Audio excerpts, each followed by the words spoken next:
ते आले आले बहिणींना जून हप्त्याचे 1500 रुपये तर आलेच, परंतु अजून जुलैचे पण 1500 रुपये लाडक्या बहिणींना मिळाले.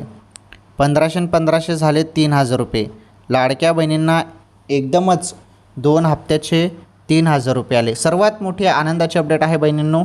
तुम्ही सर्वजण वाट बघत होते जूनचे पैसे कधी येतील कधी येतील. जूनच्या हप्त्यासाठी भरपूर तुम्हाला वाट बघावी लागली, परंतु जूनचे पैसे तर आलेच, परंतु आता जुलैचा हप्ता देखील आता तुमच्या खात्यात जमा होणार आहे. जूनचे पैसे तुमच्या खात्यात जमा झालेले आहेत. आता जुलैचे जे काही पैसे आहेत त्यासाठी तुम्हाला जास्त आता प्रतीक्षा करावी लागणार नाही. ज्याप्रमाणे आपण जून हप्त्यासाठी प्रतीक्षा केली तशी काही तुम्हाला एवढी प्रतीक्षा करावी लागणार नाही, कारण जुलैचा हप्ता याच महिन्यात तुम्हाला दिला जाणार आहे. म्हणजे याच महिन्यात तुम्हाला जून हप्त्याचे 1500 आले आणि जुलैचे पण 1500 रुपये याच महिन्यात येणार आहे. त्यामुळे 3000 रुपये तुम्हाला याच महिन्यात मिळणार आहेत बहिणींनो. ही सर्वात मोठी आनंदाची अपडेट आहे.